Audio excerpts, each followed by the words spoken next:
And now, insurance-minded speeches from Geico. It's a common expression, don't look a gift horse in the mouth. However, what if the horse's mouth is filled with useful insurance tools? This is the exact case with the Geico app. Yes, the app is free and therefore a gift horse. However, look inside the app and behold, emergency roadside assistance, digital ID cards, bill pay. Get the Geico app. Look it in the mouth. Get amazing services. Thank you.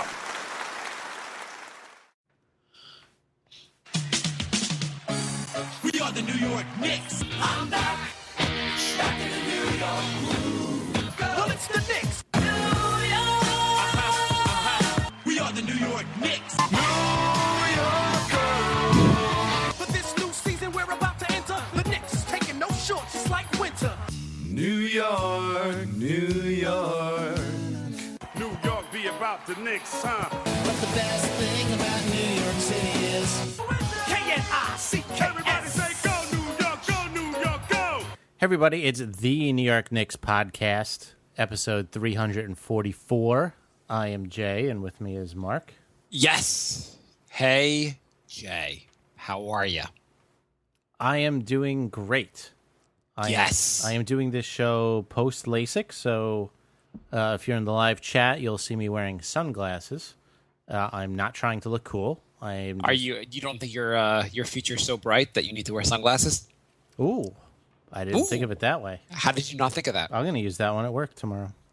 I want to say, I believe our show, people are talking about a lot of like the best things, the best produced programs out there. Mm-hmm. And I think there's really, it's like when they're talking about that, they're saying we're in a renaissance of just really, really well-produced things. They're talking about, when they talk about that, they mean Game of Thrones, The Wire, and this Knicks show.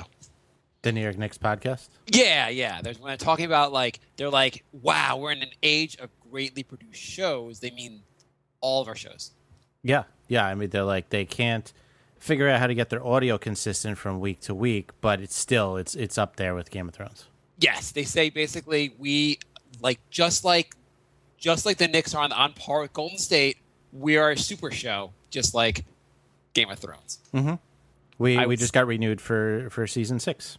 Yes, and they're waiting for whoever writes the book about our show. That's to write another book. That's a good thing about doing the show ourselves. We can renew ourselves.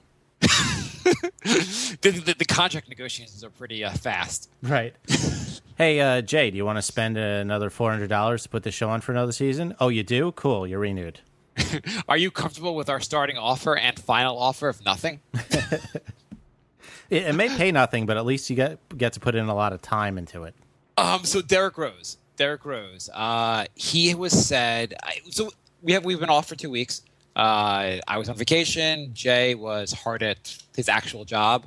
I think I had a better time being on vacation. Anyway, a lot in Knicks world has happened. Not a lot of actually. I don't think really. A couple things have happened. We're on a streak of like 3 or 4 straight episodes with stuff happening. The only thing that really happened was they signed Endore. That's the only thing that actually happened. Everything else is just people saying stuff and us commenting about it. True, but that was our 14th roster spot that is now full. Yes, we have one more space to go. Rumors have it that Chasson Randall, or what the hell his name is, who was on the Summer League squad, who looked really good, is down to 3 teams. And one of those teams is the Knicks. He's looking for guaranteed money. The Knicks, for some reason, are dropping. Are you excited that we have an entire team of names you can't pronounce? So do you think this is... Okay, so I've been saying the Knicks need a third point guard. I think if you had a starting point guard and a backup point guard who had no injury history whatsoever, you would still need a third point guard because it's a very, very important position today in the NBA. And having a third point guard in case of emergency or just to help the other guys get rest, it seems very important. Further, if you have 2 somewhat veteran point guards, it would be helpful to have a young point guard on the team who could maybe learn from these guys. Are you suggesting the much maligned D word on the Knicks bench? What? Development. No, we don't do that as Knicks. We would never develop a Not player. having none of that. So it would be helpful to say have a third point guard. If you guys, especially if you add in the fact of the injury history of Derrick Rose and Brandon Jennings, but even if, forgetting that, it would be helpful to have a third point guard who could learn from Derrick Rose and Brandon Jennings. You are And correct. so this sir. has become priority number 15 on the team. And I don't know how good Randall is. I don't know if he's, but if he's someone the Knicks think should have the 50, if someone the Knicks think, hey, this guy's good enough to be on the roster and could be good enough to be our third point guard, shouldn't he have been prioritized over some other players? Well, why get a third point guard when you can have a sixth power forward? It just seems like they're going to, yes, exactly. It seems like they're going to drop the ball and not get this guy Randall. And again, he may just be trailer trash. I don't know how good he actually is. But it would just be, if you said this guy is good enough to be the extra guard, our extra point guard, you should prioritize that over one of the Plumlee's eighth brother or even this guy Endore, because it's just, the team just needs this more. It's a more, or at least go, hey, give him guaranteed money because James Dolan is goddamn rich, and we should stop BSing about like. Is that actually how you pronounce his name, or are you just saying it like the planet the Ewoks are from? Why? What am I saying wrong? Is it Endor? I don't know what the hell his name is. Like, how the hell would I know? Ewoks it's not from like the he's Battle for calling me and Endor? correcting me. How do you think you pronounce it? I think it's Endower. Okay, there's no way it's Endower. Why? Just because I said all the letters that are in the name? I'm going to his. He's Senegalese or I can't even pronounce the country he's from. It's Did they have like a phonetic website for NBA names? Because we need that. I don't know why everything's not phonetic. I don't know why you'd have anything in the language, anything written that would not be phonetic. What is the value in doing that? What is the value of writing a word so other people have to figure out how to pronounce it because it's not phonetic? Right. Names that aren't phonetically spelt just shouldn't exist. Yeah, like why even have the concept of phonetic if you're not going to use it? Looking at his Wikipedia page, would you think the entire Wikipedia page should be devoted to how to pronounce his last name? with a subsection on how to pronounce the country he's from. I can't believe I can't pronounce the guy's name. By the way, we now have three guys off the Real Madrid roster from last year. Well, they were a good team, right? Yeah, no, they're supposed to be a very good international team. It's just funny that three guys were on the same team. And then there's two other guys from Real Madrid who are now on, I think, the 76ers. Chemistry. Now I'm on his FIBA.com page, which again leaves out how to pronounce it.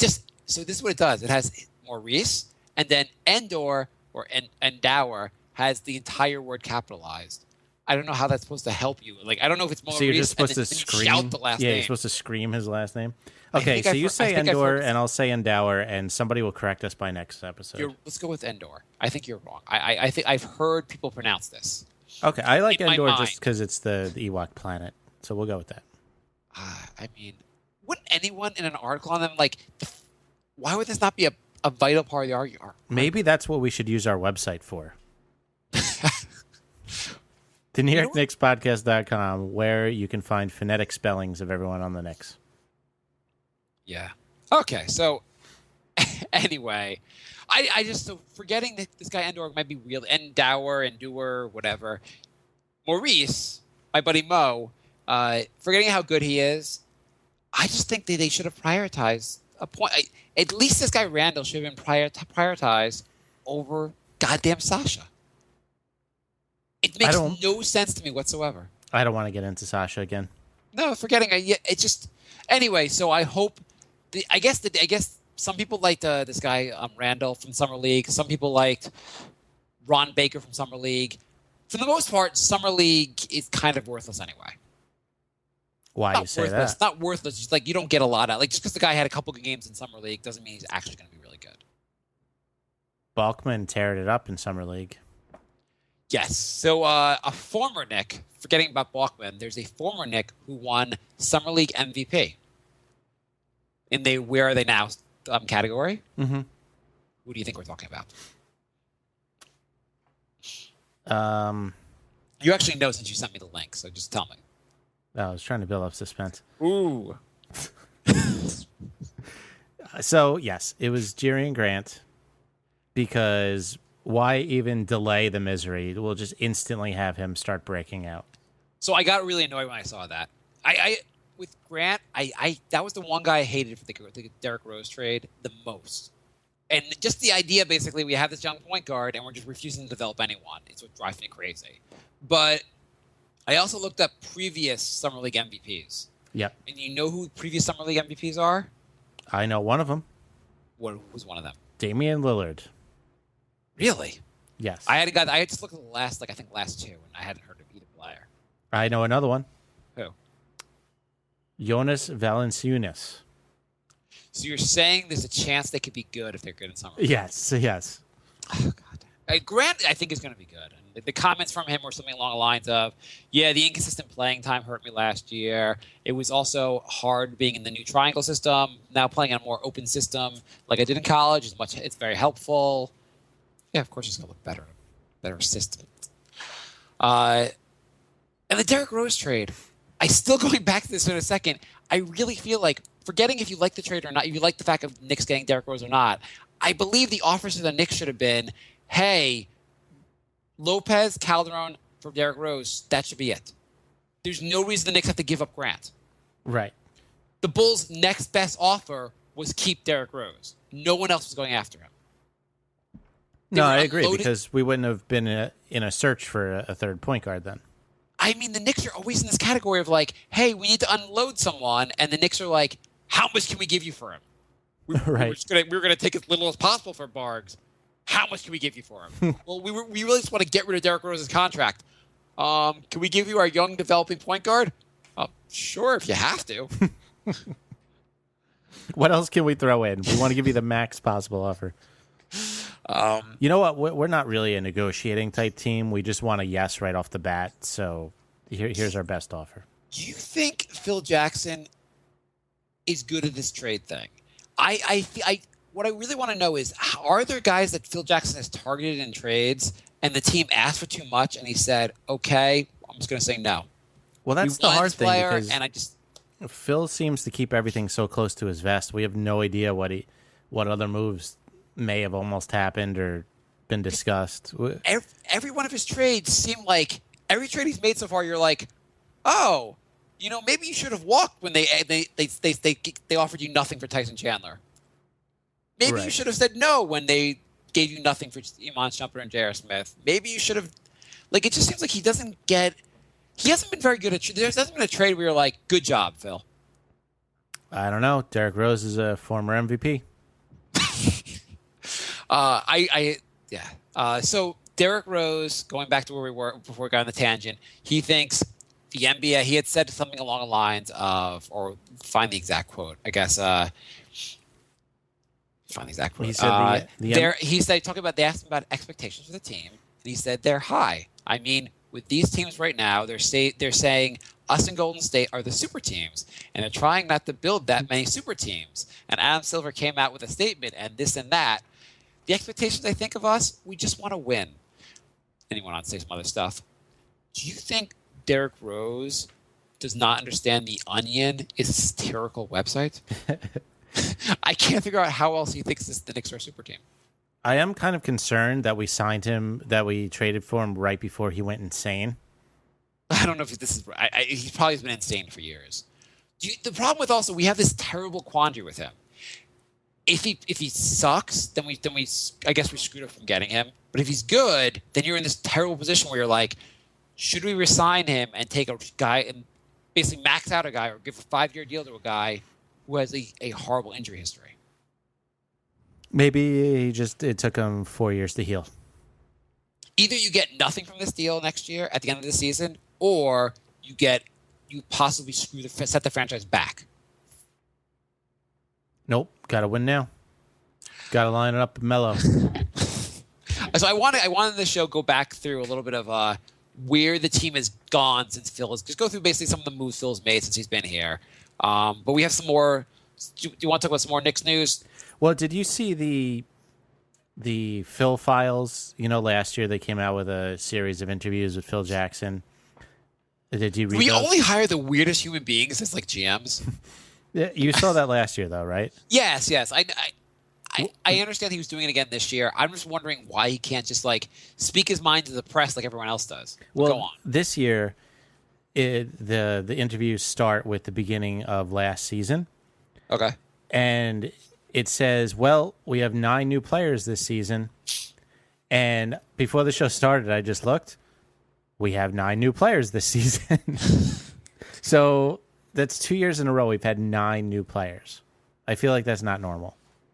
No, the Knicks have had again. No matter what you want to say about Melo, he's been surrounded by. There's no way any team in this stretch has had as many players surround this. No one else has had as many teammates as Melo has many coaches, and as many general managers he's had since he's been here. It's been absurd. Every year he plays with that whole new roster. We have 3 new starters. I mean, but didn't we have that last year? Yes. It's unfreaking believable. And Phil Jackson has come out and said he thinks this is how the NBA is going to work from now on. He thinks the NBA is you pretty much have to build a team every year.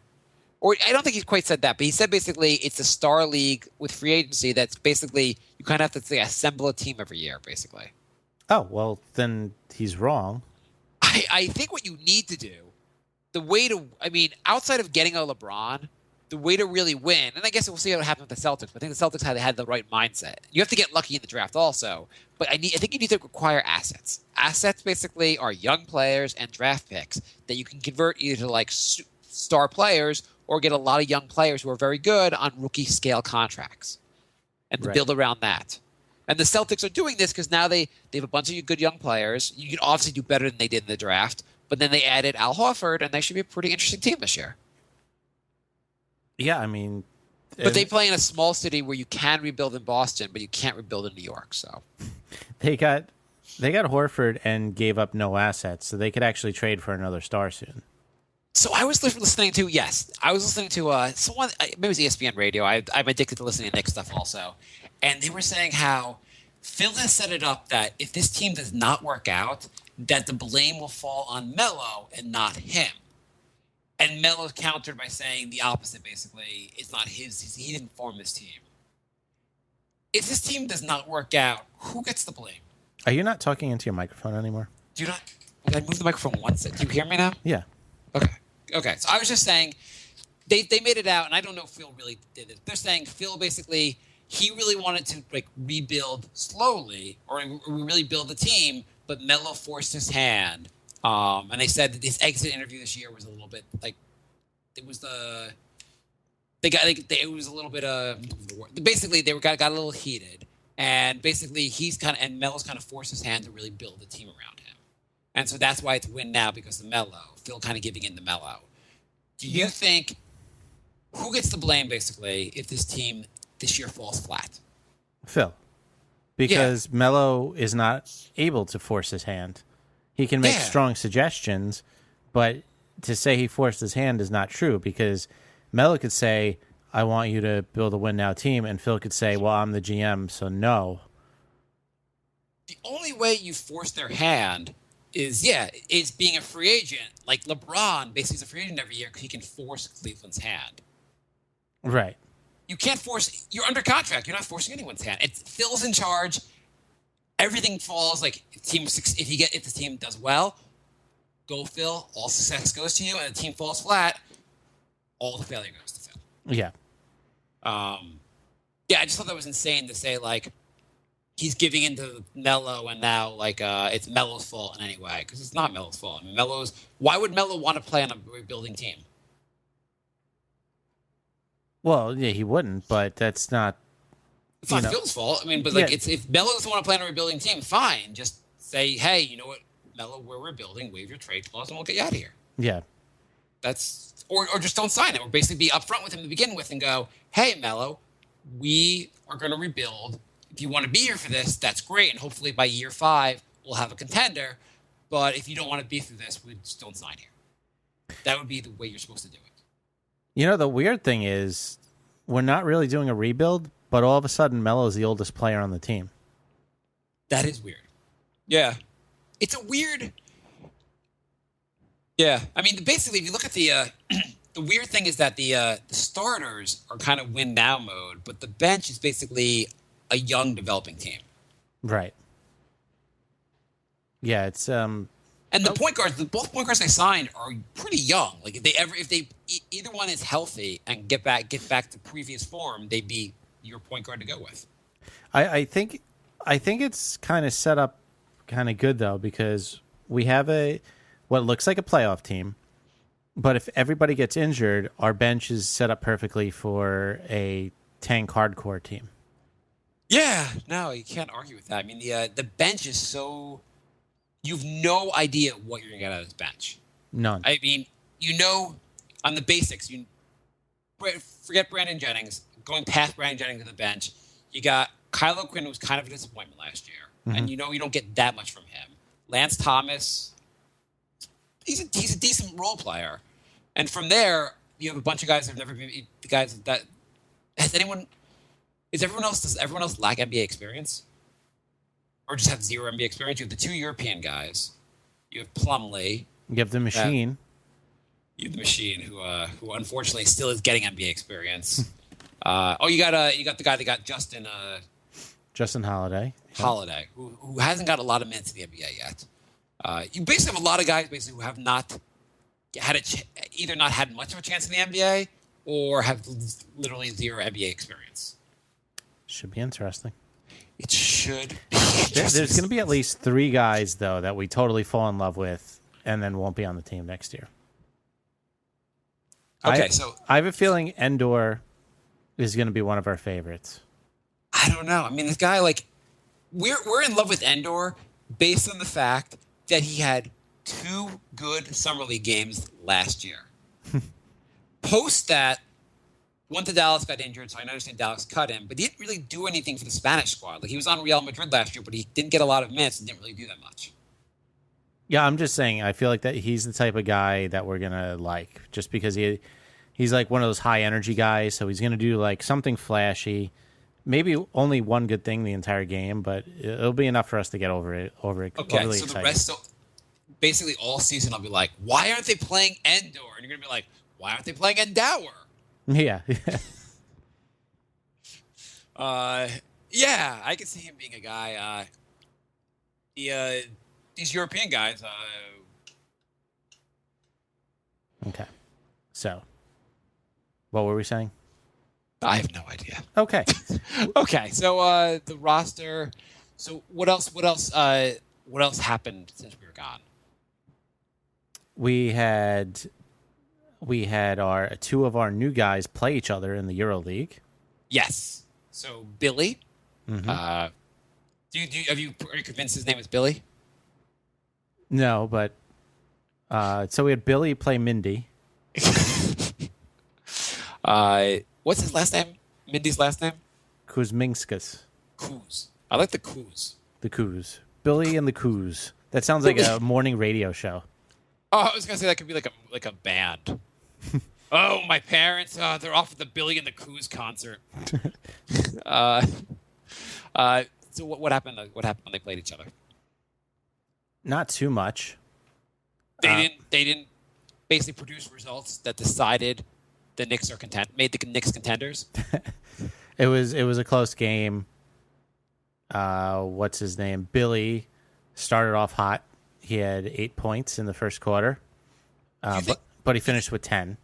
Do you think the Knicks basically saw Porzingis how far along he was when they got him, and they said, "Hey, maybe the competition is better than we even realized in that league, and so we should get more guys on their roster based on that." I mean, they already had drafted Billy, Maybe. but Billy had 10, 7, and 3, and Kuz had 7, 2, and 2. okay. I would like that production from them during the season. Yeah. But I wonder if like that basically not only the fact that like Billy's friends with Porzingis, but just like how maybe partly his development basically influenced why they went after other guys on that team. Do you find it weird that the EuroLeague teams have to share the same plane? No, I didn't know that. Like after the game, they all like after the game they had to fly home in the same plane. Well, do they Is there like a lot of animosity to like fight on the plane? No, I don't think they care. It'd be funny if they were like, if they had shared the bus and the losing team had to drive the bus. Yeah, I don't think. Do they have to fly? Do they fly like their own private planes? Or are they like in coach? I just look like a coach plane. I mean, I'm going by like the one screenshot I saw of it. I bet it's got to be a chartered plane. These guys still get paid a lot of money. Yeah. That's interesting. Do you think that would like in the NBA if like teams shared like planes, would that be a bad thing? I don't like the whole friendly thing. I miss the rivalries. I don't really care that much. I liked it so much better in like in the 90s where the playoff teams hated each other. I like that so much better. That was kind of cool, but I don't think it really matters that much. I guess it doesn't matter. It just makes it more fun. Just knowing that teams don't like each other, I think, makes it more fun. Knowing that like after the game they're all going to go on a banana boat together doesn't make it as fun. It is fun having a team that like LeBron was the villain, I guess. But like people like were like root against him, but it wasn't like the way like the Pistons, where the Pistons loved the fact that everyone hated them. Yeah, that they were almost like a wrestling team where like, you know, they had like the anthem come on and everyone booed and everyone hated them. Like they were universally hated outside of Detroit. It was awesome. And Detroit loved them, and that was like a pretty awesome like. I think that was good for the league. Yes, I agree. Do you think? In the same respect, do you think Durant going to Golden State is good for the league? It's good and bad. I mean, having like two powerhouses battle it out in the playoffs is good for the league, but also having this team that generates a lot of buzz and maybe like going for some records is also good for the league. So everyone I'm kind of dying to see them play and see what happens. Exactly. Like everyone's going to be keeping an eye on them, and that's not bad for the league. Yeah. I feel like overall, and they were saying like even if you say, okay, this is bad for the league to have two teams dominate. If you look at most of basketball, for the most part, it's usually two or three teams dominating. Even when the teams don't do this super team thing. Yeah, I mean, most years you have like 4 teams that have 4 to 5 teams that have a reasonable chance of winning a championship. Yeah, but now I guess like we're pretty much all convinced it'll be Golden State and the Knicks. Right. The super teams. Yeah. Phil also he said in his in the Chronicle, maybe it was in the Chronicle thing, that the going on moving forward with other Knicks things, he thought the shot clock they should add 6 seconds to the shot clock and add a 4-point line. So instead of 7 seconds or less, Phil wants 27 seconds or more. Yes. Great. Is he I don't even know. Is he just kidding? I don't know. Both of those ideas sound terrible to me. The 4-point line seems really bad. The only reason I like the 4-point line, the only reason is J.R. Smith will only shoot 4-pointers. Right. They should just call it the J.R. Smith line. The NBA, it just makes the NBA so much more. I'd rather actually drop 4 seconds off the shot clock. Force the Knicks to shoot faster. It's just more fun to watch faster, like teams getting into their offense and shooting faster, and not like the basically the mellow hold the ball kind of thing is not that much fun to watch. No, and having an extra 6 seconds would just make more of that. I mean, the Knicks for whatever reason are always, the last couple of years, they're only shooting when there's at least 20 seconds have passed in the shot clock. I'd rather just Knicks shoot faster. And how many times is there a 24-second violation? Not many. It only seems to happen when the Knicks have the ball. Yeah, I mean, if it was happening like 10 times a game, you'd say maybe there's not enough time, but I feel like it's really good the way it is right now. Would you like to see just a scrimmage game where it's literally 7 seconds or less, where the shot clock is just 7 seconds? I mean, I would watch it. That'd be pretty fun to watch. Maybe they should do that. The All-Star game, ways to fix the All-Star game, make it a 7-second shot clock. I mean, you would have to have a lot of subs because people would be gassed in about 3 seconds. And allow hockey subs, allow teams just change whole lines. Yeah, that'd be fun. Whatever. What else happened? Anything else happen in Knicks news? Not really. Oh, Oh, the other thing was Melo said the Knicks could have gotten Dwayne Wade if they waited 2 more days. If they waited 2 more days? It was something like before. I guess if they waited a little longer before they signed Noah, or he made it sound like if they waited a little before they signed Courtney Lee, they could have gotten Wade. But the money Wade signed for, the Knicks didn't have available unless they waited on Noah. Right, and I'd rather Lee than Wade. Would you? Yeah, absolutely. I don't know. If you're going all in, I think I might rather have Wade. That's really going all in. I think Courtney Lee's. I'd rather have Courtney Lee for the roster we have, but it would be interesting to have Wade in this team. Yeah, I don't think you realize how much I hate Wade. Forgetting how much you hate him, Wade is still, when healthy, and our whole roster, when healthy, Wade is an above-average defender and still one of the better offensive players in the NBA. Do you realize if we got Wade, we'd have like 5 question marks in the starting lineup for health? What's the difference? You already have so many that are vital to this team that what's the difference? You'd also have when healthy, this would be when healthy. You add Wade, everyone's healthy. The team is better than having Courtney Lee. Yeah. You wouldn't have as much 3-point shooting, and there'd be arguments over basically distributing the ball.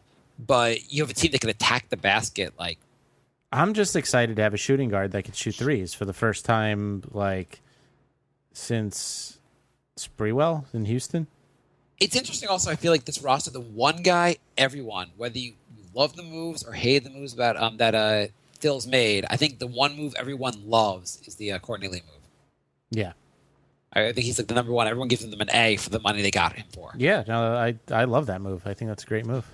So he'll of course be the biggest disaster on the team. Just like we thought a Flalo was a good move. And we'll be completely wrong about everyone else on the team. Right. He'll be the only one that gets injured. So I wanted to go through the rosters a bit. I don't want to run this show too long, so maybe I'll do this a little faster than but I was kind of interested to do this. So where the Knicks started when Phil got here, they had won 37 games when Phil got here. So the team has gotten worse, obviously, since he got here. But here's the roster, and just tell me what you think of some of the moves he's made. Mm-hmm. So the roster when he got here, we had Cole Aldridge. He said bye-bye. Would you have kept Cole Aldridge? Yeah. Really? Why? I think he's a fine backup. Yeah. I mean, are you any more confident in our backup centers this year? No, I'm not really. Exactly. Well, no, actually, I am. I actually am. So I actually think. Well, I think our who's our backup center? Billy. No, it's Porzingis. You can't count our starter as our backup center. He is. He's our starting power forward. That's cheating. 20 minutes, 15 to 20 minutes of every night should have Porzingis at center and Melo at the 4. I agree, but you're cheating.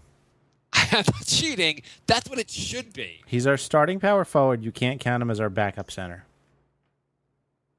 He is. Okay. This roster, I guess I can't go through the whole roster. But basically, the main guys they had in this team, well, this is crazy how they look in this team, by the way, now. You have Cole Aldridge, you have Barg, you have Shannon Brown, you have Tyson Chandler, Earl Clark, Felton, Tim Hardaway. Kmart, I guess, was on the roster, but I don't think he actually even played. Torrey Murray. Is Torrey Murray still in the league? I don't think so. We were high on Torrey Murray, remember? We were like, the guys we were really high on when Phil got here were Torrey Murray, Cole Aldridge. I forgot who the third guy was. How did that team win 37 games? You're saying how did this team win 37 games? How did this team win 37 games? Yet the two teams the following 2 years couldn't get to 37 wins. This team is superior than what the Knicks have put out so far since. This is like this 32. We had 32 wins last year. This team was 5 games better.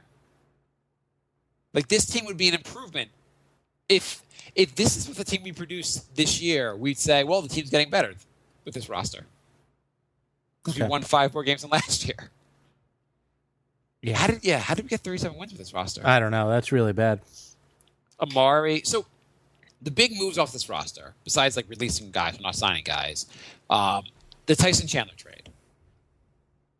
Reevaluating the trade, what do you think of the trade? And kind of going, obviously, you don't know what's going to actually happen. And if you can't say, I knew at the time what was going to happen later on. But like just looking back on it, at the time, did Phil make a good move? What was Phil doing, basically? Was Phil coming here and saying, I want to rebuild or I want to win as fast as I can? I think he was saying he wanted to win as fast as he can, and we did need a point guard. Right. So he did that trade because he thought Calderon would be, this is what happened. This is the one we missed. The Calderon comments. We haven't discussed. You know how Calderon said he's wanted to be a backup for the last couple of years? Yeah. And the Knicks basically wouldn't let him be a backup. He's basically said he should have been a backup, taking a lesser role the last couple of years. And it didn't happen, but that's where he's moving more comfortable. So he was making, what, $9 million a year? Yeah. You're making $9 million a year, and you're like, I want to work less? Well, I mean, he knew his limitations, and he's not the one who offered himself that ridiculous contract. No, and he already had the contract when the Knicks trade for him. But you shouldn't come out there and go, I'm more limited now. I should be playing less. You just should say, I am worse. I am not good. Not a good basketball player. Because that's what you're really saying. You're really saying I sucked and I apologize. No. He would have been all right as a backup point guard. Well, if you're thinking I'm going to be a good backup point guard, you should say I volunteer to take less money because I got paid to be a starter, and now I don't want to be that starter. You can't renegotiate it. You can't renegotiate your contract, right? In the NBA. I don't think so. You might be right. I just think it's like ridiculous. Like if you went to work and we were like, you know what? I know you guys have been paying me to be a full-time employee, but I really should have been a part-time employee, and I've been putting in part-time work for the last year. Hope that's okay. I just think it's just keep your mouth shut. That out. I don't know. It really, really irked me when he said this. I don't. He was right though. He should have been a backup. I mean, and he's right. I mean, I don't know who's crazier. Calderon for saying this, or the Knicks for starting him in the first place. I mean, like I said, if we had a starting caliber point guard and he was our backup, we would have been thrilled with him. Yeah, I mean, I guess like in the trade, it's weird. Also, I wish you could have just said like, "Hey, Phil, I want to interrupt this trade going on. I don't want to start for you next year." I don't think he doesn't have a voice. I know they don't. Well, ask players him. don't even usually know about the trade. It's just not like he has any contact with Phil. He's probably practicing on Dallas, and then they're like, "Come over here. You're on the Knicks now." Yeah, no, that's probably exactly what happens. It just annoys me that you're saying like, I've been limited for the last couple of years, and I don't know why the Knicks didn't notice that. I don't know. I have no problem with that. Okay, whatever. Anyway, so Phil Jackson traded for a guy who himself thought shouldn't be starting in the NBA anymore. Is it weird that Phil couldn't see what Calderon thought? Not that he should be able to read his mind, but like Calderon thought he was clearly a backup at this point, and Phil didn't realize that. Is that weird? That is a little weird, yes. Should he have gotten more? He basically got for that trade. He got, what's his name? The guy, Shane Larkin. He got Shane Larkin. Mm-hmm. He got Shane Larkin. What was why should he have said, "Hey, I'm going to hold on to Chandler till the trade deadline and get more for him"? Yes. Was this a bad trade? Yep. Was there any reason that you had to like? People said, "Well, you had to get rid of Felton's contract." Felton wasn't making very much. Right, and it's not like Calderon played so much better than Felton. Would you say Calderon was any better? Like, would we have won one extra game or lost one extra game if we had Felton instead of Calderon? I think it was pretty much a wash. Yeah, they both suck on defense. They both were pretty mediocre on offense. Yeah. I mean, I think Calderon probably could shoot better than Felton, but Felton could drive to the basket a little better. Yeah. Yeah. Maybe this is a depressing exercise to go through. I don't even. The other big trade, the other big move from this roster is signing Melo to the deal. Right. Do you think Dolan said that you had to do this when you signed up for the team? Probably. I don't know. No, Phil might have wanted that. I think this has to be Phil's own. You get $12 million a year. You get to basically do whatever you want with the roster. Yeah. I can't see Dolan was like, I'm going to need $12 million. I don't think someone of Phil's stature is like $12 million. You have to keep Melo. I feel like it was up to him. Right. Okay. We had Jeremy Tyler get major minutes. Udry, this is the Meta World Peace team, got 37 victories. And we got worse from there. Yeah. Okay, so the next year we went into full tank mode. We won 17 games, and so this is an ungodly. We actually were getting excited about this roster coming in.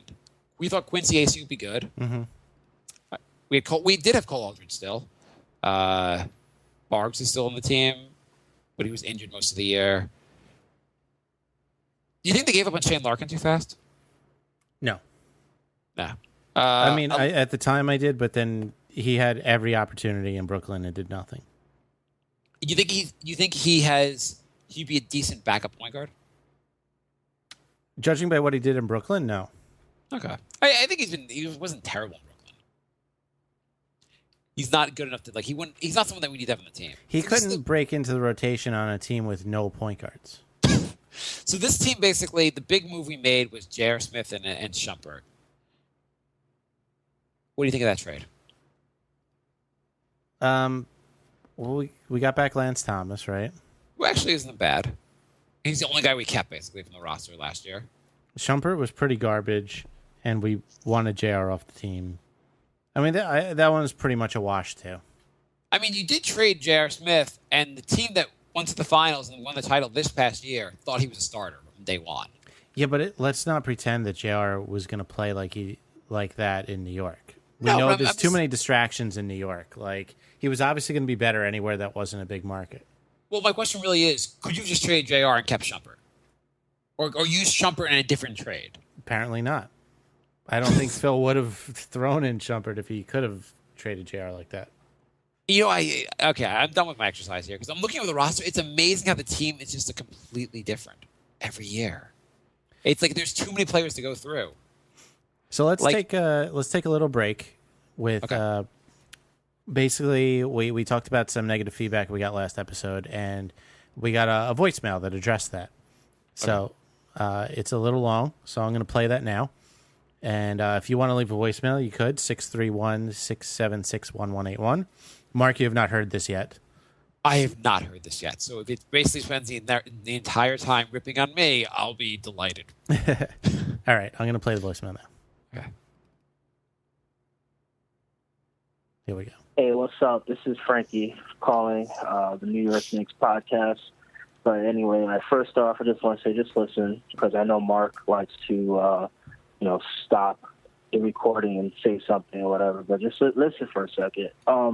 There's been a lot of negative comments about the show the past 2 episodes, probably because more people are listening because there's a buzz about the Knicks right now. But first off, all I'll say is that, I listen to a lot of other radio shows, and a lot of radio shows that I listen to and I like, they aren't always perfect. Like, there are moments where, I may not entirely like the segments that they take or whatever, but I still listen to the show and I still like the show. The show is great overall. So the first thing I'll say is do what you guys do, because the people who've been listening to your show from the beginning like what you do and enjoy it. The funniest moments of the show is when you brought Mike Woodson during the time the Knicks were having the most shittiest and downtime ever, and you bring in Mike Woodson, and I laughed my ass off. It was hilarious because everything I was thinking, and it was in the show. It's a show made by fans, Knicks fans, for fans. It's not a show for people who want to be reporters or who want to be in the inside or who's trying to get a career. I would love if you guys got a career in the media, by the way. I would love that to happen, and I hope you guys will be able to job. But I would love for you guys to have success and have a job in the media and whatever. That would be great. I'm not saying that. But what I love about the show is the fact that you guys are fans. You guys don't have any agendas for anything. You guys actually say everything you guys say is very honest, and it comes from you guys. And I don't agree with everything you guys say. I know there's not like a lot of analytics or basketball knowledge or all that crap, but I just know that it's a fan from Knicks fans for Knicks fans, dude. Like I don't understand where all this negativity is coming from. Do your Derrick Rose voice. Maybe it's a little too long, maybe you could do it a little shorter. But I love the Derrick Rose voice. It was funny when Derrick Rose was a Bull. Maybe now it kind of sucks because you're like, oh man, he's on the Knicks now. Like we're making fun of our play. Maybe that's why people are a little taken aback by it. One critique, though, just one critique, if you guys will hear me out, is when you guys do the Knicks on the street, the calling the people on the street, like it's a little too prank cally. You're calling people at a Chinese shop or Staples or something like that. Like maybe call people who do want to talk about sports, places where they do talk about Knicks and stuff like that, maybe like barbershops. They probably will hang up on you, yell at you, curse you out. But like barbershops, it's a place where we go and we talk sports. Barbershops. Maybe call Knicks fans. The Knicks fans that just call them and have a dialogue about the Knicks and what's going on. That's more man on the street than calling a random Chinese place. Maybe pre-record a man on the street. Maybe do like SNY and actually go up to a random Knicks fans that's by Madison Square Garden and then record them and say, hey, can I ask you a couple questions about the Knicks and whatnot? Maybe that will make it a little bit more man on the street like, and maybe you guys won't get in trouble for calling the Chinese spot 6 times in a day. But anyway, the show is good. It's on, it's on its way to be great. The more attention you get, more fans you get, the more criticism will come. Do not overreact to criticism. You guys are getting to a point, and it's always when the Knicks do well. When the Knicks start to do really well, more people listen to the show, and you guys got to get to a point where you gotta tone it out and just do what you do. Listen to constructive criticism, not BS criticism, constructive criticism, and just improve. I've been listening to the show since I don't know when, but like I love it. I love when it goes long because I have 8 hours of the day to kill at work. So keep doing what you do. All right, bye. All right, thank you so much, Frankie. That was a great voicemail. That was a great voicemail. And he was right. I would have interrupted like 20 times, but he said listen, so I listened. Great voicemail. I think that was good suggestions about the calling actual Knicks fans or, going to MSG and stuff. Yeah, and he was right. It was a little too prank call-y. I think sometimes we do bits a little too... We play them to death, basically. We kick the dead horse a little too much. But yeah, that's a really good idea of a way to improve it. I would agree. Maybe next time we go to a game, we could record 1 or 2 like on-the-spot interviews and throw them into the show. That seems like a good idea. We also have some iTunes reviews. And this first one is from Nignog24, which I had... I was a little worried before pronouncing, but it came out fine. 5 stars. Why are people hating? Had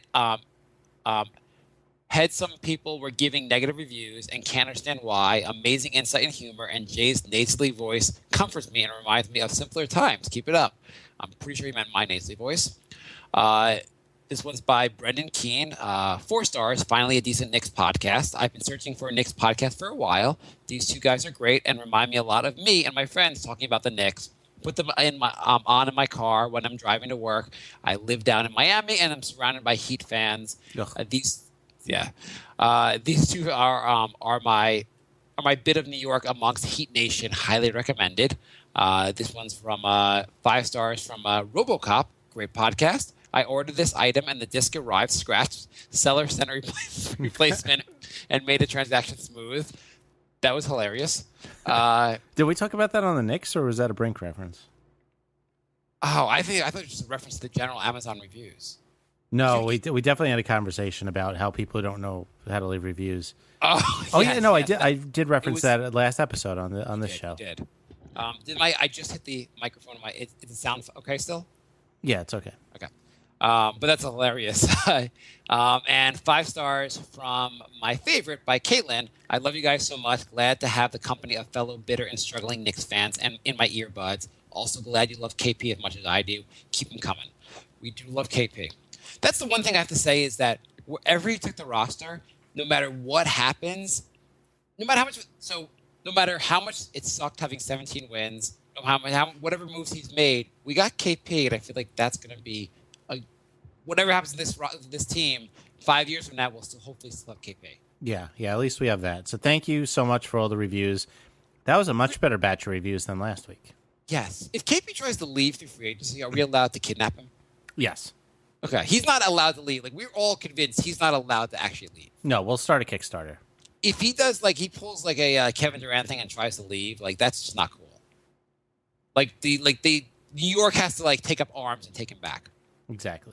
If he's I'm gonna sign in San Antonio, New York gets an Air Force and just drops bombs in San Antonio. Now there's no San Antonio. What are you gonna do now? Where else are you gonna go? We got a lot of people here with guns here in New York. Actually, Texas probably would probably have more guns than we would. Okay, so we have a lot of questions. Yeah, email nyknickspodcast@gmail.com. Frankie writes, "What the hell? The Rose impression's awesome." Very mixed reviews on the Rose impressions. Yeah. But I think it's more longtime listeners appreciate it. Newer listeners had no clue what the hell we were doing. Let's see. Frankie wrote, "I left a voicemail. Mark is probably going to attack me again. I don't know why he doesn't like me, but whatever. I love your show." I don't think I don't like. What if I said I don't like Frankie? I think he left a voicemail a while ago, and you kind of ripped him on it. That could have happened. But nothing but love for your last voicemail, Frankie. Thank you. And he says, and on Brink, tell us what games you're playing. Mark wasn't here last week, so I had John from Random Ass Radio and Rob from the Uncanny Xcast, and we basically talked nothing but video games the whole time. So I thought about you. So I was away on vacation. Jay did the show, and I've been away, and Jay's on a show without me, Knicks and Brink, and I've listened afterwards and enjoyed it. And I was going to listen to Brink, and I was like, wait a second, he just talked about comic books and video games. I'm not going to listen. Yeah, it was really probably a good 75% comics and video games. I just thought, I was like, I'm going to hate it. So yeah. Samuel writes, "Hey guys, I'm a newish listener. I've tuned in the last 3 or 4 episodes and heard you guys getting trashed in the iTunes reviews last week on your show. I just want to say that while, yes, the bits are horrible, and they really are bad, with the exception of Mark calling random places and asking about various moves the Knicks make, which is hilarious." So people like different things. Yeah, it's weird. It's for every email we get saying some part is good, we get one negating that. Yeah. And Mark's voice is nails on a chalkboard. I really enjoy your show. Appreciate that. Thank you. I'm going to go kill myself. Go on. I am a diehard Knicks fan, and I've been searching for a good Knicks-themed podcast for what seems like forever. Most podcasts were very biased either towards or against the Knicks, and often led by hosts who don't really know basketball. I think your show is at its best when Jay and Mark pick apart moves by Phil Jackson, either finding every flaw that most Knicks fans are too stubborn to talk about, or finding hidden positives in what seems like a bad move. You two are excellent at looking at everything objectively. I think I've been thinking about, we talked about previously, the hidden positive. No matter what you think of the Rose and Jennings move, we do have a chance of basically from this having, it could be a terrible contract that we signed thereafter, but we have 2 guys who are 26 and 27 who could end up being our point guards of the future. Yeah, it's better than 4 years ago when we got guys who were 36 and 37. So do you think there's a chance that Jerian Grant has an equal season to Derrick Rose this year or better? I don't even want to think about that. You have to think that Rondo's the starter there in Chicago. Yeah, absolutely. But Grant probably will get. Do you think he'll get limited minutes, or are they going to give him big minutes? Because supposedly on the Chicago side of it, the big guy they wanted in this trade wasn't even Robin Lopez. They wanted to get Grant. They wanted him in the draft. And they really wanted to get him from the Knicks. So they must have high hopes for him. Yeah, I think he's going to get 15 minutes a game, maybe 20. And he learned under Rondo's tutelage, he becomes a good selfish jackass. Yeah, under Rondo's tutelage, he becomes a jerk. under Rondo's tutelage, he puts up a lot of assists and destroys the locker room. Yeah, he becomes a locker room cancer to his full potential. Rondo will okay. show him how to quit on the team in the middle of the playoffs. All the good things Rondo could lead him to teach him how to. Yeah, I whatever. We're also probably making too much. There's so many guys we've fallen in love with over the years who have amounted to nothing. So I mean, there's a good chance Grant will not be a very good player. I hope. Yeah, it's like I'm torn because I really liked him.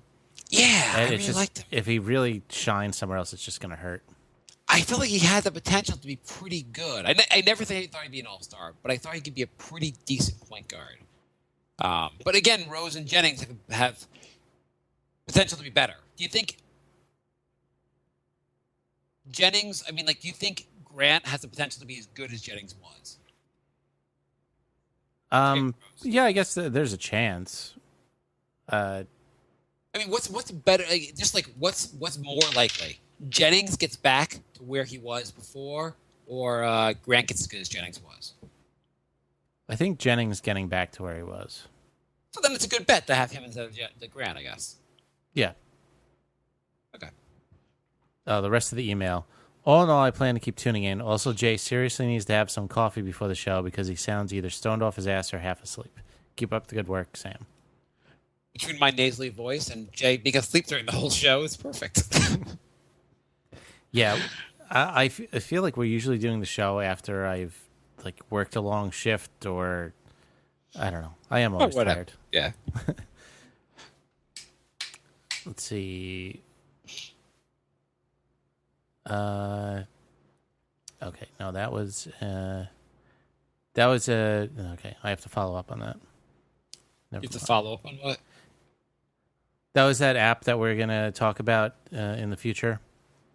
Oh, I forgot about that. Okay. Yeah, so did I. I will follow up on that this week. That's for all those listening at home. That was completely useless information. Yes. Nick writes, looks like the Knicks are after Chase on Randall. What do you guys think? Did you? So I heard somewhere a report the Knicks were also. There was some rumor they were interested in Greg Monroe. Oh God. I just heard they didn't like. It was just mentioned on the radio. They made some reference to like there's a rumor about Greg Monroe. They didn't mention anything about it. And I totally forgot to even look it up. What do you think of the Randall thing? Yeah, go for it.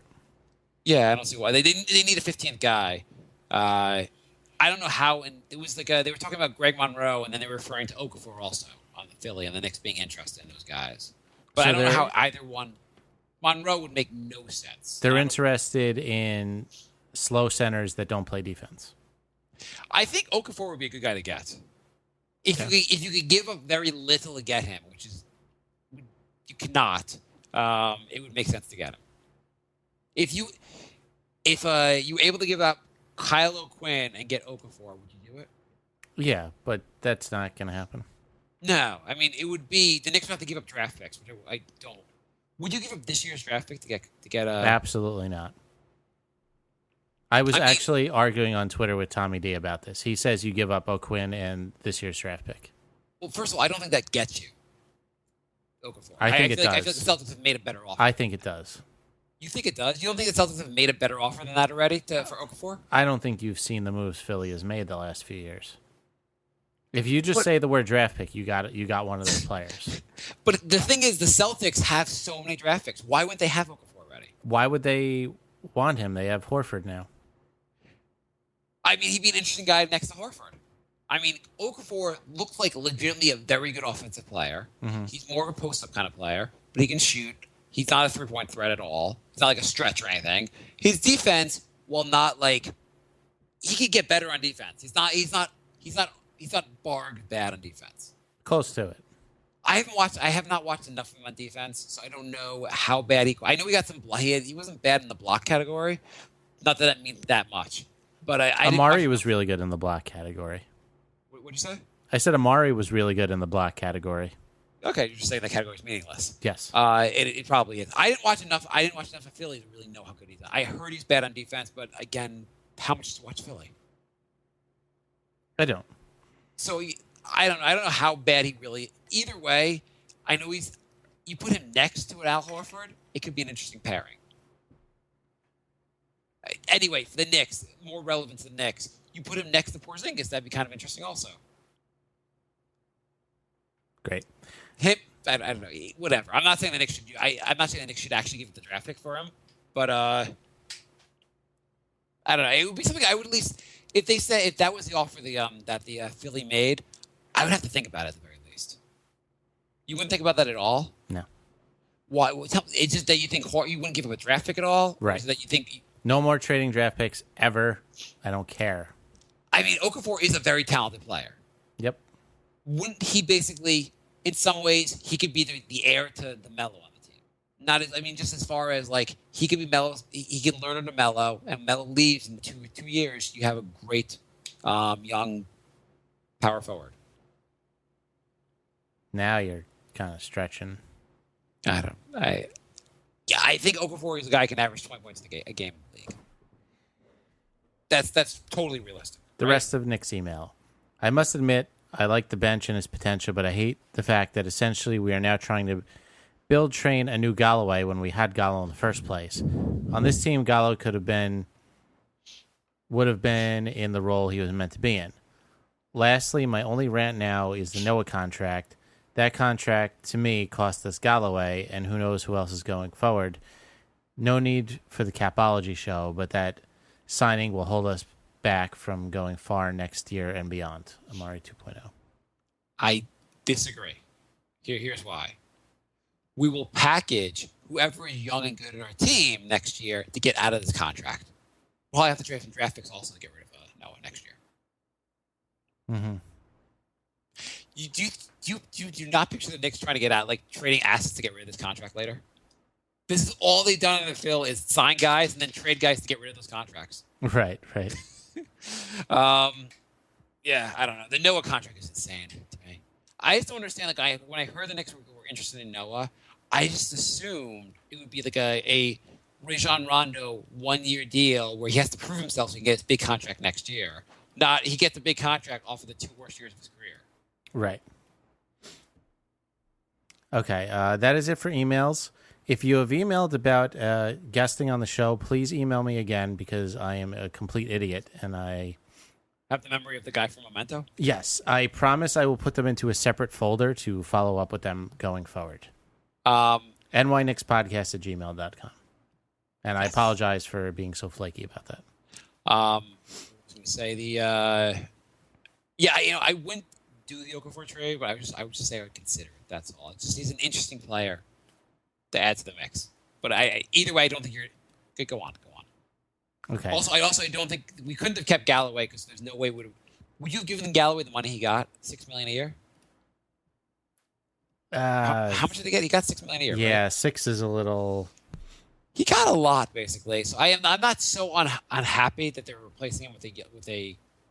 I like Galloway. I like Galloway a lot, but I'm not like. I'm not so. I don't think he's like a. We found like it wasn't insanity. Right. Okay. Go on.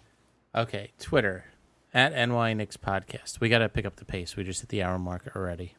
Okay. Well, we're almost done. No, we're not. Is there one question on Twitter? Yeah, just one. Okay. Stuart writes. There aren't that many Facebook questions. They'll go fast, actually. Stuart writes. Maybe look at the dynamic between Melo and Rose. Does Melo wish Knicks had secured Wade instead? How compatible are they? So he's saying like Melo and Rose versus Melo and Wade. I mean, neither one is a really good outside shooter. Wait, he's saying should the Knicks have gotten Wade instead of Rose? Right. But then who's the point? Is the point guard being Grant? Which I guess I'm fine with. Yeah. I mean, Rose and Wade both need the ball a lot, and they both don't shoot outside very well. Rose is a lot younger, makes less. More injury prone. Or not, maybe more. I would Wade isn't exactly a pillar of health lately. Yeah, no. I think they're probably going to... Yeah, I don't know. They also said part of Rose's performance last year wasn't great, but part of it was due to the fact he got injured early in the year. He got like hit in the face and had to wear a mask and couldn't see as well. Yeah. I don't know. I'd be skeptical as to how good Wade would be on this team. mean, the thing is, if you're going to talk about the better upside, Rose it's a much better upside. Yeah. There's a better chance Rose gets back to perform, and you have a guy he's 27, so there's a bunch of years ahead of him. Wade's career, is kind of like about to fall off a cliff. Knicks Jets for life writes, who do you think the Knicks should sign with that last roster spot? I think if you're going for a win now for 1 year, I like having Wade more than I like having Rose this year. Okay. But not that we're on a 1 year win now thing. But I who do we like for the last roster spot? I'm fine with Randall. I guess Baker would be fine also. If there's another point guard out there, the Knicks are scouting. Be nice. I would say either Randall or leave it open because there's always somebody who gets bought out at the trade deadline. The Knicks already have an open roster spot filled by Sasha. True. They could cut him at any. Also Plumlee could really be cut at any point. Also. Yeah, that's true. I don't even understand why the Knicks acted so fast to sign Plumlee. He wasn't. Not that performance playing well in summer league means you're going to be a star in the league, but being pretty mediocre in summer league doesn't give me high hopes for your future. League mandate. Got to have a Plumlee or a Zeller on your team. He wasn't even good. He didn't stand out at all. And I don't understand what the Knicks like. Did they think like there was a chance he's going to go back to Duke for his 5th year? I don't know. Okay, go on. Strive writes, do you believe Rose's statement that the Knicks are a super team? I can't even read that without laughing. I wrote on Twitter, if you didn't see, Rose saying that the Knicks are a super team is kind of like my 5-year-old when he says he's a superhero. It is. Knicks Jets for life writes, I can't even believe he said that. That's so ridiculous. What planet does he live on? I understand you're someone that up to this point in life, like prior to getting injured, he's probably someone that has been like he probably thinks extremely high of himself because people up to that point have always praised him being like being amazing, basically. But he has no ability to say hey, I might not be quite as good as I used to be. Maybe even 5 years ago you could make that argument. No, 5 years ago you could make that argument. If 5 years ago this team was formed, and you have Porzingis where he is now, you might say this is a super team esque. Yeah. You wouldn't. You'd have Brandon Jennings just coming into the league, being pretty good. You have a bunch of really good players, but now you don't. Nick Jets for life says, I say hell no to Greg Monroe. If he didn't want to come as a free agent, it would be foolish to give up assets for him. How is this even really a rumor? Unless that asset is named Sasha. Even if they said, we'll take Kyle O'Quinn, and obviously the money doesn't work. Let's say they said they take Kyle O'Quinn, I wouldn't take him either way. No. He was an absolute train wreck in Milwaukee. They wanted to move him the second month he was on the team. Yeah, it says a lot that Milwaukee was excited to get him and is even excited to get rid of him. Yeah. Go on. Mellow Goat writes, hey guys, love the show. First, does Derrick Rose have a mental disorder? Why does he think the Knicks are a super team? He has some kind of narcissistic. Why does Donald Trump think everything he does is the greatest? I don't know. Maybe he's right. Maybe it is the super team. We just haven't realized yet. And the Knicks won 73 games this year. He has a lot of confidence for a guy who has been to a conference finals once in his career. And will Melo have an MVP year? Sure. Why not? Okay. Well, do you think Melo, just stats alone, do you think Melo's stats improve with his team? Yes. Which stats improve? Which stats? Yeah, which stats? What gets better? Does he score more points per game? Does he shoot better? Does he get more assists, more rebounds? What does he do better? Yeah, well, I think his points go up just because he has somebody to pass to him. I would think his points go down because he has to share the ball more now. No, I would say points also go up because he has someone to get in the ball. Not only that, you have an actual shooter that can spread the floor. So you can't double him as much. Yeah, that's true. I would say rebounds are probably the same. Assists, it's up to him. I mean, you do have a more reliable shooter, so arguably you can have the same assists. I would say the biggest thing is he's more efficient. Yeah. Like, I think that's the biggest. Also, you know what? The last year, someone pointed out the last time when the Knicks won 54 games, that was the year he played in the Olympics. And now he's playing in the Olympics again. So maybe somehow that'll help. There you go. Strive writes, is it possible that Holiday takes a larger role? Yeah. I mean, who else is going to play on this team when everyone's injured? I think. I mean, I would have to think he's going to get more minutes here. Do you think he was a throw-in or Phil targeted this guy? I think he targeted him. I have to think he targeted him. By the way, I'm looking back. Melo had 21. He averaged just under 22 points a game last year. So you're right. He has to score more points a game. Yeah, I have to think they're going to give. I mean, we don't have a lot on the bench, and we have a lot of guys that are going to miss games at the very least. Like even a healthy Derrick Rose played 60-something games last year. He's not breaking 70 games this year. Right. And not that they play the same position, but I have to think a lot of the bench is going to be given. Basically, do you think everyone on the bench is going to be given a fair shot? Like a good amount of minutes? Maybe not early in the year, but everyone's. I feel like don't you think everyone's going to have a decent chance to play next year? No. I feel like we're going to need 15 guys next year. No, I don't think Plumlee is going to play. Okay, 14 guys. Yeah, Plumlee is actually a good point. But I think everyone else plays. Probably. I think. Is it weird, by the way, that last year going into the season, the one thing we were excited about the team, but one thing we were like, hey, don't have a lot of guards. We're kind of thin at guard. And this year, of the 14 guys we have, we only have 5 guards. Yeah. Does Phil just hate guards? Pretty sure he does. Okay, I just want to make sure. Mellow Goat writes, if we don't win at least one playoff series this year, if most guys are healthy, do people blame Mello because he has help now? Melo's going to get the blame no matter what. That's New York media. That's just the way it is. I mean, you would think that he has help, but it all depends on how good this help is.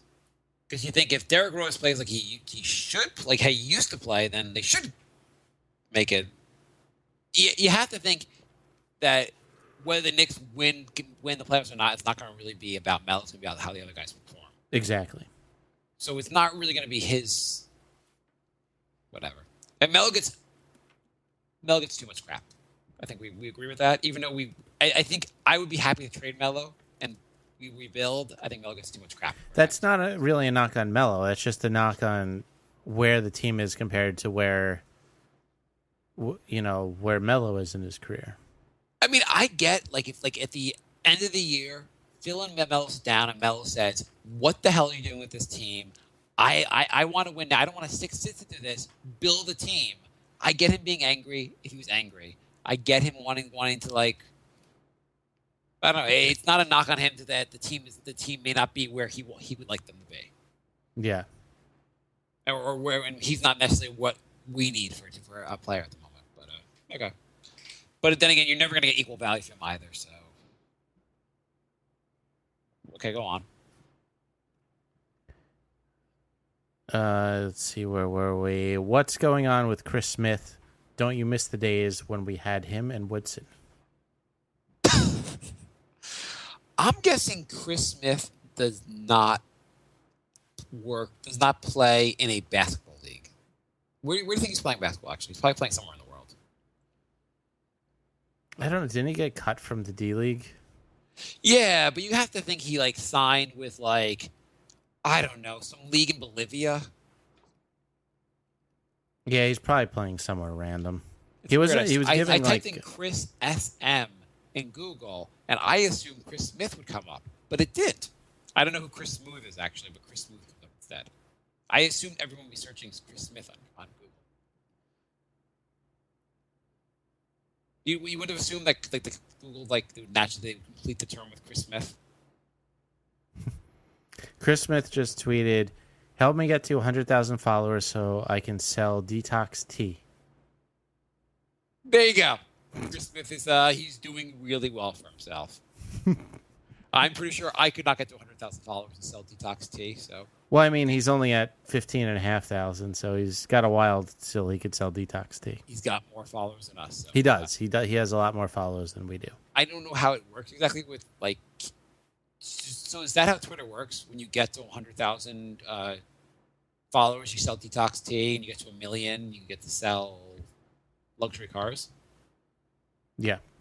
Okay. So he has workouts scheduled with the Kings, Clippers, and Magic.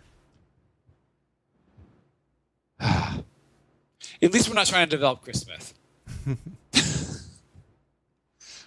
Man. Mello Goat writes, do you think Mello least- going to the Olympics is so he can have a one-up on his peers in terms of legacy? 3 potential golds.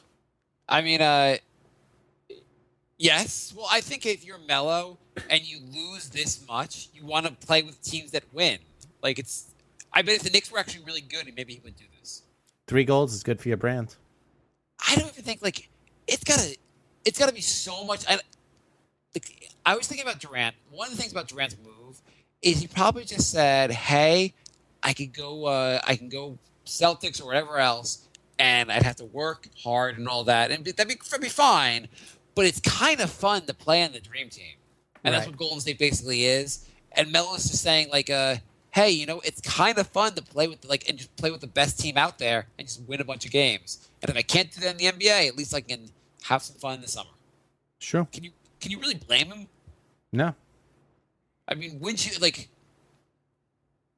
I don't know really what the comparison would be, but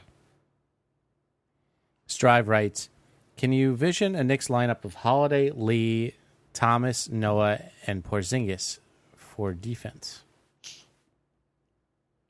Holiday, Lee, Noah, Porzingis. Who's the 5th guy? Lance Thomas. Oh, yeah. I mean, that seems pretty reasonable for defense. Yeah. I would say very limited minutes. Well, you don't. Yeah. I mean, what's their bench lineup? Do you think the team does it so like Rose and Melo and Noah, one of them's on the floor at all times? Probably. Or do you think they? I don't know. I don't know. It's gonna be really interesting to see what they do. But I feel like you're gonna have some kind of bench lineup out there. What's the bench lineup? Well, I think they're going to stagger it. I don't think they're going to do A team, B team. I mean, they obviously they can't. It'd be A team and like D team right now. Do the Knicks have enough point guard depth currently? Are you interested in trading for Okafor? I would say. I feel like the bench lineup there'll be a lot of Porzingis at center. Yeah. Porzingis at center, Jennings is your point guard. Then you have Lance Thomas, Courtney Lee, I guess, and Kylo.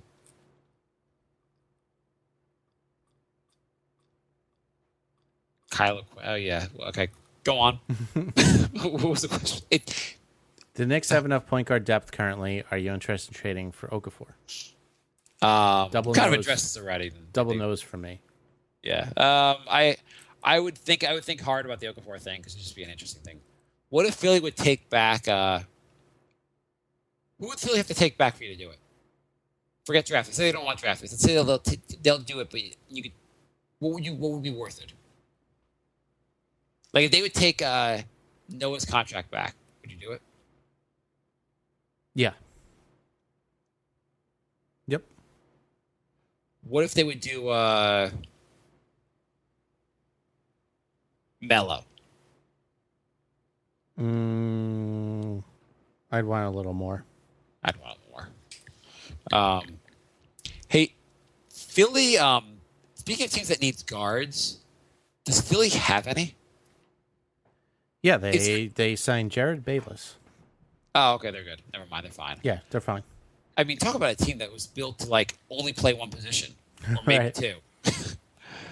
More questions? Oh yeah. The AIDSmeister writes the Knicks. The AIDSmeister? Yeah.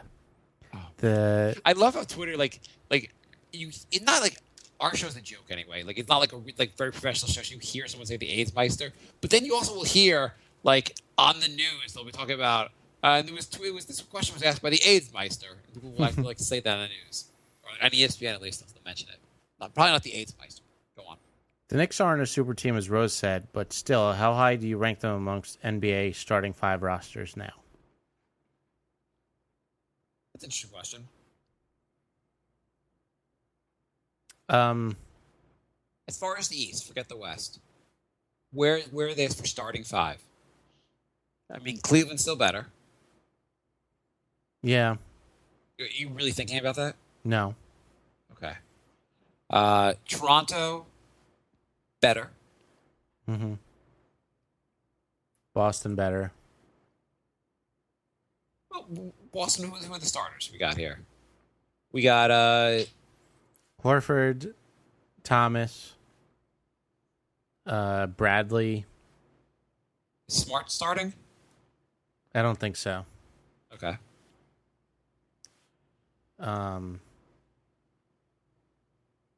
That's it. They have like 14 power forwards. I don't know who they're even going to start. Yeah, I mean, they have a team that's kind of an interesting, like, Oh, remember last year we were talking about them getting the Knicks getting, was it Sullinger? Yeah. And he went for a bunch of money. The Celtics don't have a clear starting 5, in my opinion. They have a Zeller. David Zeller. Okay. Anyway, so forgetting that, like, I would say maybe the Knicks are 4th. I mean, who else is better in the East as far as starting 5? Just starting 5. Chicago. You think Chicago? I think Chicago being better than Knicks is going to be based on them having more depth, if they are. But starting 5, you like Rondo better? I'd rather. Who do you rather have, Rondo or Rose? That's really tough. I take Rose over Rondo. I still think Rose is more of a threat in offense. Yeah. Okay. Wade versus Courtney Lee. It's just so different. Lee. Let's say Wade. Okay. 3, Melo versus Butler. Melo. Melo over Butler. Butler's a very good player, but I take Melo. You agree with that, right? Mm-hmm. 4, we have Porzingis versus who's there? It's Noah. So it's Noah versus Lopez. You take Noah or Lopez? Lopez. Yeah. Until I actually see a healthy Noah playing well, it's hard to take him over Lopez. And then who's there for on Chicago? It would either be Portis or Miratek. Either one's not better than Right.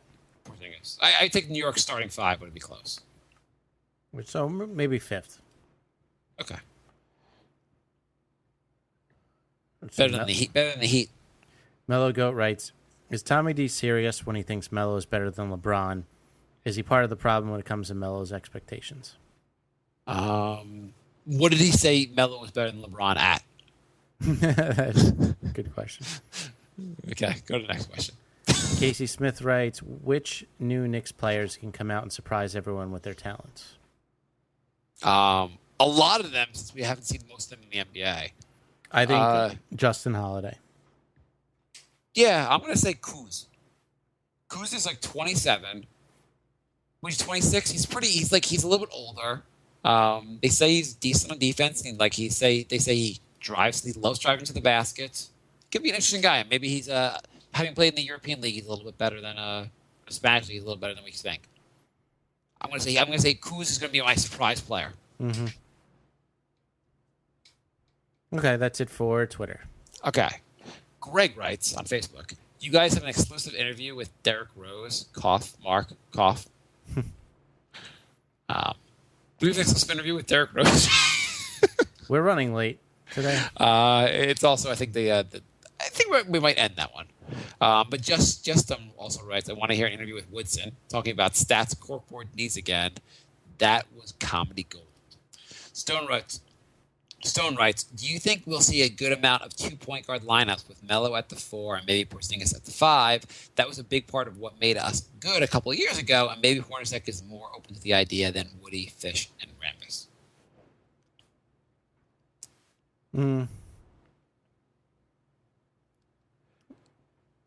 Yeah, I mean, I think we could see that. I mean, part of the problem with seeing that is that we only have 2 point guards on the roster, so it'd be hard to play them both at the same time. You keep forgetting about the machine. Do we really count him as the third point guard? We're gonna have to. Oh God. Well, maybe that's the 2 point guard lineup we're going to see. We're going to see Sasha and Jennings a lot. I mean, I want to see. I figure we're definitely going to see Porzingis at the 5 for part of the game. The Melo Porzingis 4-5. I think we'll definitely see. I don't know how we're gonna figure out the guard situation, but we're definitely gonna see Melo Porzingis. That's one of the things I've hated about the Noah move. Is that I kind of was hoping the Knicks were just going to go to Melo at the 4 and Porzingis at the 5 and get a backup center. Yeah. As opposed to like a guy Noah who's going to be the starting center for the next 4 years. Yeah. The other thing that so from the Derrick Rose interview where he said the Knicks had a super team, the other thing he did say or he commented on was he was told by Hornacek the Knicks were going to run a lot of pick and roll. So that is a strong positive. Mm-hmm. Do you think Phil is pretty much done with the triangle? Not done with like believing in the triangle, but done kind of forcing the triangle and like on the team? No. You don't think so? Nope. But don't you think he would have hired Rambis if he really wanted to have a like triangle or the highway kind of approach? I don't know. Rambis was just so bad. I think Hornacek, who also has a more open philosophy in general, when he coached, he has a much more open offense. That was kind of Phil's way of like stepping away from the triangle a bit. I hope so. I assume this team will be more pick and rolls, more open, moving, like running more like a fast break offense. But when they are in the half court game, they'll do more triangle. That will be when the triangle's boiling. Mm-hmm. Instead of like fast break, the Knicks slow down just to get to the triangle as fast as possible. Greg writes, Westbrook for Porzingis and Derrick Rose. Would you go for it? Let's just say let's assume for the question Westbrook is going to re-sign with the Knicks. Right. He says, would you do it? So this is, and he says, hey, in the offseason, I don't know if I want to come there, but right now to get out of here, I would do it. So this is like, if you want to get him, you have to trade for him this year, right now.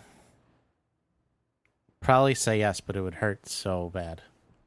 It would be super painful. I don't know. I don't think and you know, it's one of those things where you're like, I want to love Porzingis so much because he's on the Knicks that I don't want to give him up. Like I probably overvalue him. Right. What I think he could be. Like if the trade was in reverse, I would probably not do it. Mm-hmm. I'd probably say no, I guess. I can't give up on KP. I can't give up on any more draft picks. So you say yes? I think so. Be a tough one. I don't know. I would definitely say wait and see what Porzingis looks like this season. I mean, to like trade him before the season and then watch Porzingis like take a leap. If they made that trade this year, let's say they make this before the season starts, they do that trade. How good are the Knicks? You got Westbrook, you got Melo, you got Noah, Courtney Lee, whatever. How much better are the Knicks? They're better. Are we competing for the NBA Finals? Or are we competing for the second round? Second round. I think we're definitely a second round team. Yeah. Yeah. I mean, yeah, I guess I would do that also. I mean, building around Westbrook would be pretty awesome. Yeah. Greg writes, of all the remaining free agents left, who would you like us to sign? I don't want to pull up this list, but I like Randall. I like the idea of getting Randall. I'm kind of still in the mode where I'd like to say just leave the spot open for a buyout. Although, no, you sold me on the fact that we can just get rid of Plumlee. Yeah, I don't even understand why we signed him. We also could invite a couple guys to give guys partially guaranteed. What the Knicks probably are trying to do with Randall and some other guys is give them partially guaranteed contracts and then see what happens in the camp. Because they can invite 20 guys to camp. Yeah. So I think Baker already has. Doesn't he already have a partially guaranteed contract? So I assume that means he'll be there. Right. So imagine the negotiations with Randall, and the Knicks are like, come to camp and see if you can win the job. And Randall's like, I just want the job. Yeah. Or Randall's like, I just want to get paid either way. Whatever. Martin, also, I don't... Dolan is paying so much. Why would they be cheap? Like, can you guarantee the money and not have the guy come on the roster? I mean, if they guarantee him whatever the league minimum, which is like $500,000, is that big of a deal compared to how much they're spending on everything else? No, I guess not. I mean, they've paid Eddie Curry $20 million a year and Stephen Marbury $20 million a year not to play on the team. You can't play a guy $500,000 not to be on the team? Right. Okay. Martin writes, we're almost done here. Who should fill out the last roster spot, and do you think the Knicks will give the spot to a vet or give it to a Summer League standout? I guess the second part, would you prefer a vet or a Summer League standout? Probably a Summer League standout. Yeah. I think if you're in win now map mode, you prefer a vet. If you're in developing a team, you prefer a Summer League standout. Yeah. Jerry writes, the recent comments Melo made about getting D-Wade in specific saying it was a couple of days earlier, to me that sounds like he's saying we wouldn't have signed Lee. We could have had him. Do you think Lee gets pissed by these comments like he's saying, what the WTF, I guess they wanted Wade more than me? No. I mean, I would have to think Courtney Lee is stable, like has enough understanding of himself to understand that, like, if the Knicks were choosing Wade over him, Wade's another level player. Mm-hmm. Wade's got titles and everything else. Like, if you're Lee, would you really get pissed at the team, like, if Melo would prefer Wade? That's a tough one. Well, if you're Lee, if the Knicks said they prefer LeBron instead of Lee, would you get mad? No. I mean, you got to understand, like, it's a star-driven league. Yeah, I mean, I feel like if Lee, you're like, hey, they would have gotten Wade. For Wade, it's a Hall of Famer. Yeah. No question, Hall of Famer. Lee is not a Hall of Famer. Right. I feel like Lee should say, fine. Maybe he'll play with a little bit of a chip, saying, I'll prove that you should have got me. But I don't think it would be like a bad chemistry thing. Right.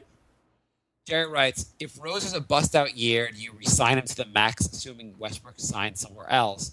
I say yes, you can't really let him go. And when I say bust-out, I mean top 5 point guard in the NBA kind of season. Yeah.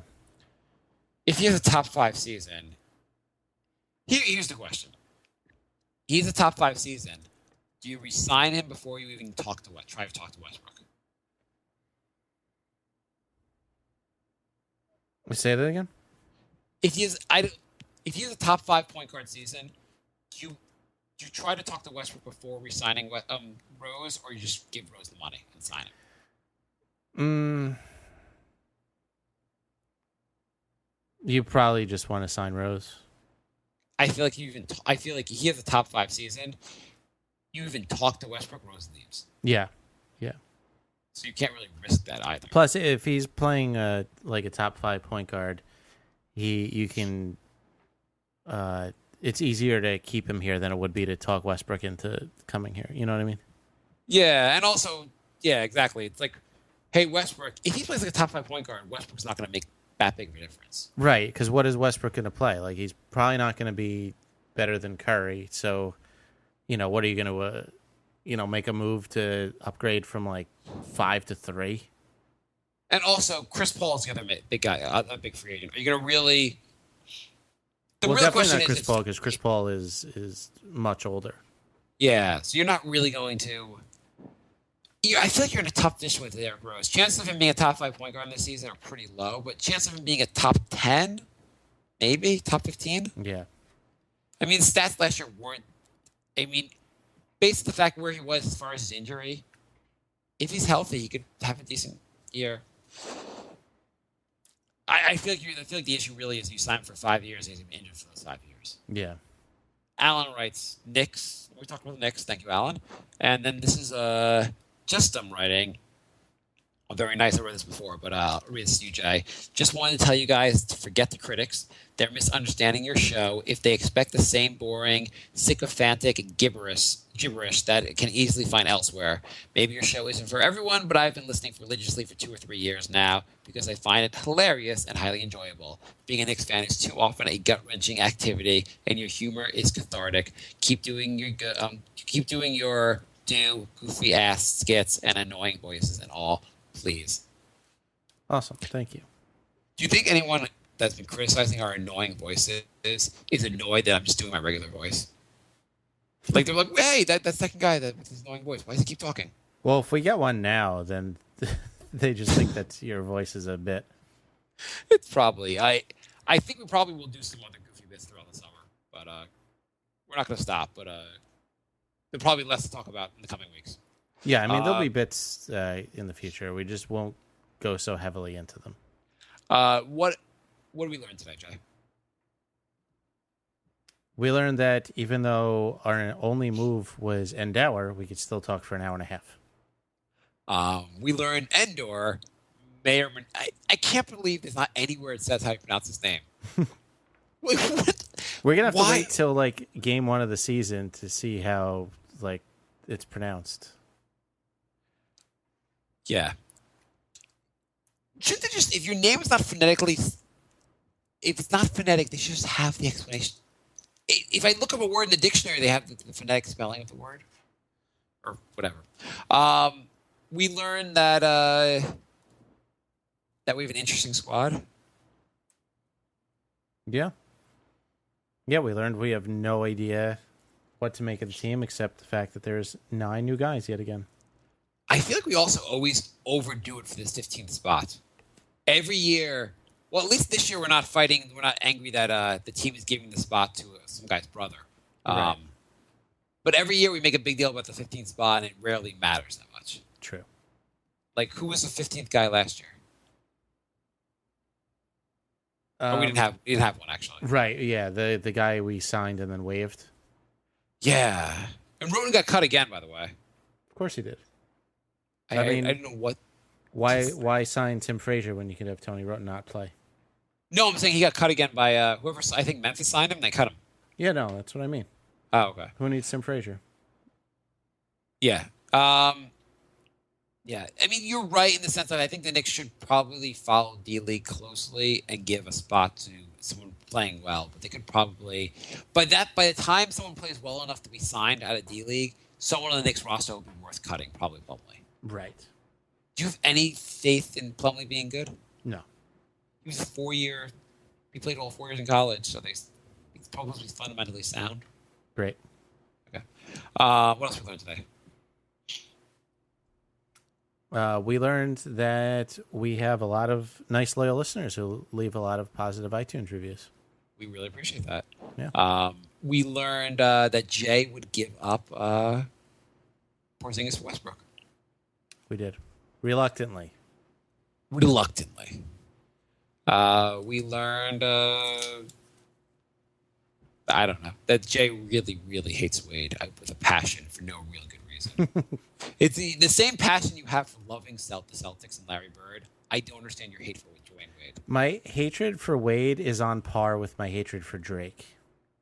But why? In the sense of, Dwayne Wade, what the hell is he? He was a guy who was loyal to his franchise. The franchise screwed him over or like was a dick to him, and that's why he left Chicago. But he wasn't like, as far as NBA players, he hasn't done anything like sacrilegious, like LeBron going on TV saying, I'm taking my talents to like South Beach. If you were a Miami fan, you love what Wade did. That Wade got you a title with Shaq and then brought LeBron James to your team and Chris Bosh to your team. Yeah, I think it was part of that shady finals where he just flopped and he got all the calls, and that wasn't his fault that the referee had money on the game. I know, but I don't like his game where he falls down after every shot, and like I just don't like that. There are a lot of players that do that in the NBA, and I hate that. But at the same time, the NBA it's not his fault the NBA has stupid rules. And he was part of that stupid party in Miami with the fireworks and all that pompous bullshit. I mean, yeah. I mean, but that was. I feel like that's not a reason to hate him. He was making fun of Dirk because Dirk was playing sick. Oh, when he went to the hospital with that kid with cancer, and he hit the kid with a pillow. You don't have any players you irrationally dislike? I mean, you're just like it's beyond irrational. It's really like you don't have any players you just hate. Just like to do today list. Let's see. I've got to pick up eggs and milk and murder Wade. Hopefully I get to 2 of those 3 things. I don't. Who do I irrationally hate? I don't think there's any players I irrationally hate. Usually, the players I hate are players I want off the Knicks roster. All right. Yeah, I don't know. Well, thanks for listening, everybody. We will be back maybe next week. Hopefully next week. Sure. Thank you for all the nice reviews and voicemails and emails and all that. We appreciate all of it. And we'll be back soon. Goodbye, everybody.